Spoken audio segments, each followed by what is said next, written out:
Beautiful afternoon here in Yaba, and today I have a 2015 Lexus IS250, and guess what? I am on a mission. I'm here to fight. No, I might fight or not, because I want to find out if this car is a proper upgrade from the former Lexus IS generation that we have, the common Lexus IS250 that is everywhere in Nigeria. I want to see if this car is a proper upgrade, because that one had issues, had dashboard melting issues, had backseat issues, had some other technical issues that I did not like. So if this car is not a proper upgrade, we're going to fight. I'm going to fight with Lexus on this video. So yeah, my name is Crank of 234 Drive. Let's get into it. Before we get into it, make sure you're subscribed to this channel. Make sure you're helping us grow by liking and subscribing to our channel.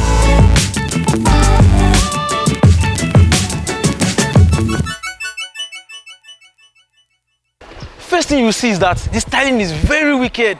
I love how the headlight is in two parts. There's the normal full light part, and there's the DRL separated from the main headlight. So this one is just always on, and this one is the one that you use at night. Then the headlight design reminds me of ants. Did you watch Ants? You know, in Ants, the movie, it made us know that insects, their eyeballs used to stick out of their head. So this one, it feels like the headlight is sticking out of the head. From here, you can see that the headlight is sticking out, and I just love it. That's very futuristic. Lexus was very, very daring when they made the IS250. They went beast mode. They went bonkers, man. Because now, look at the L finesse groove. This thing is called the L finesse groove. You see it in front of the LX, you see it in front of the GX. It's just like L finesse. Like, this is the L shape. L finesse. So yeah, on this car, it looks really good.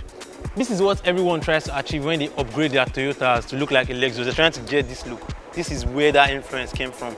I love it on the IS250 because it was specifically made for this car. Now, coming to the back, look at the tail lights. My girl, my girl.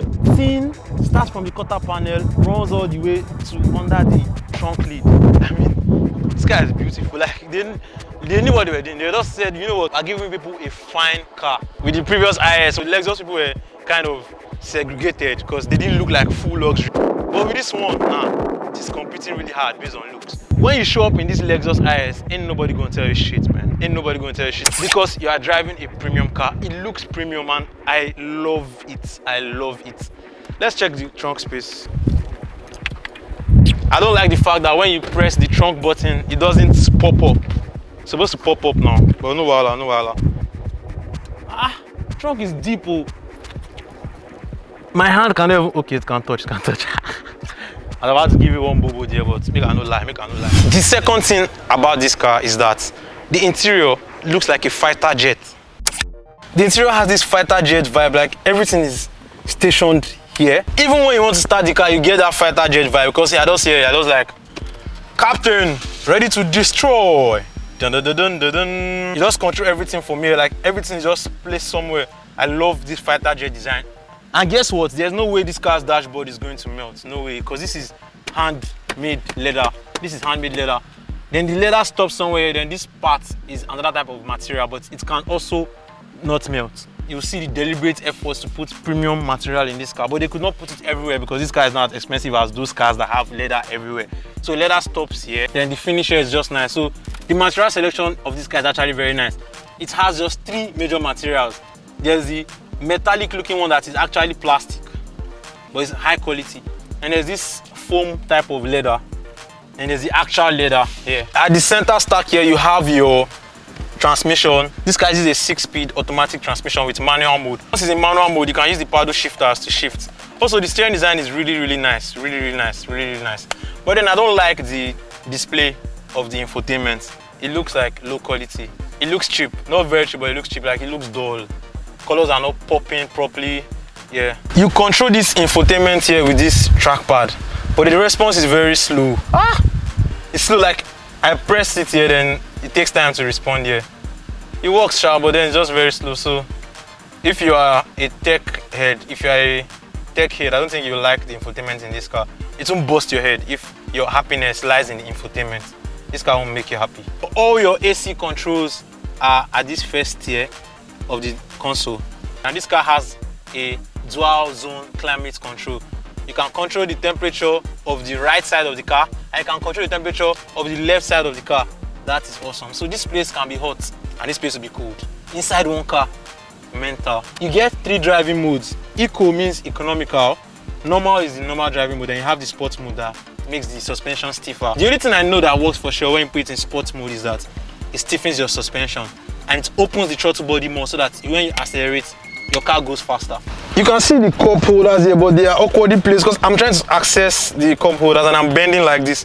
Like, am I not supposed to just pick my tea or my water like this? But I have to bend all the way because it's just here. So it's awkwardly placed. Lexus makes up for it by putting a phone pad here. So you can just drop your phone here. Which one is more important, phone or water? Actually, for me, it's water. But for many people, maybe phone. So you can just put your phone. You can just put your phone here. Now let us check this back seat and see if it is comfortable. So yeah, in the back seat, wonderful, wonderful, wonderful, wonderful. I'm actually comfortable. Like, yeah. This works. The only thing is that this seat, to be honest, is for just 2 people. The middle hump here is so high, like it's very thick. So yeah, just 1 person here and 1 person on the other side. The back seat is very, very comfortable. Now I can say it's very comfortable. And also I can see that the chairs have like a mesh, the front and the back. Meaning this car in front has a ventilated seat. It can be hot or cold, depending on what you want. That's a luxury feature, but it is optional. There are 4 packages for this car. There's a luxury package, there's the premium package, there's the navigation package, and there's the F-Sport package. F-Sport package is one that is very sporty based on looks. It has some styling, the grille is different. Navigation package has navigation on the dashboard. Then premium package has ventilated seat and some other things. Sure, all the features are just distributed. There are a lot of features in this car, a lot of safety features. This car is very, very safe too. Third thing about this car is that the engine is very reliable, but not as economical as you would want.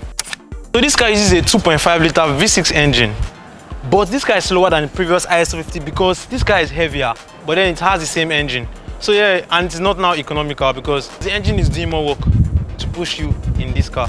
So yeah, it is not economical, but very reliable.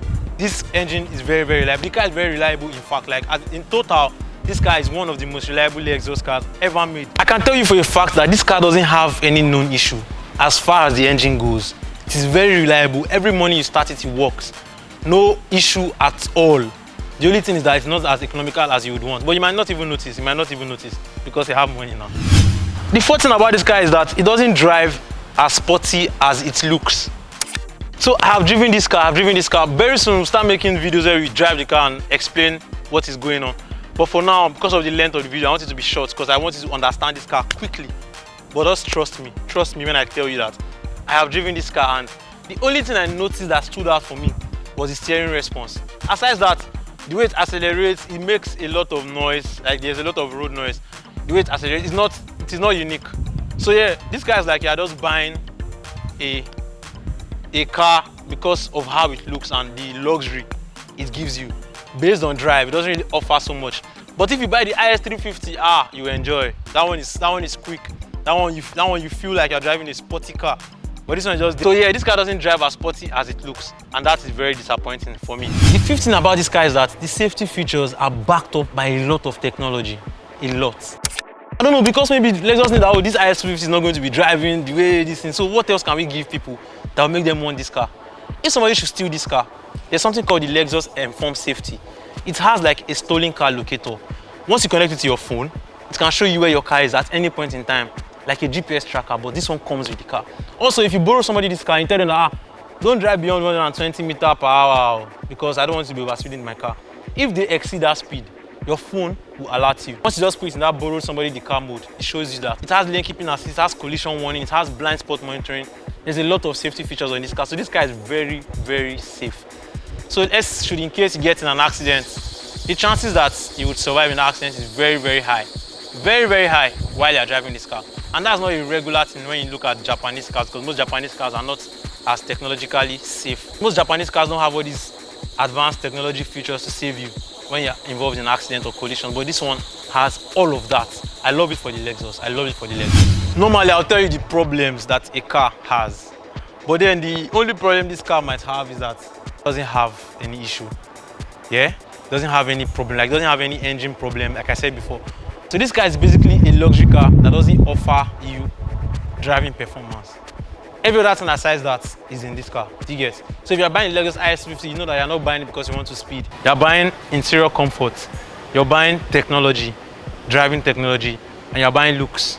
Honestly, you're buying looks. So yeah, compared to the older Lexus IS250, so far so good. The only place where the previous generation of the IS250 beats this one is in fuel economy. That's all. Aside from fuel economy, this car is way better than that, and I think you should buy it. If I had 10 million naira and I was a lover of Lexus, I would buy this car because it just looks really nice. It looks really good and up to date. My name is Crank of 234 Drive. Thanks for watching. I'll see you next time.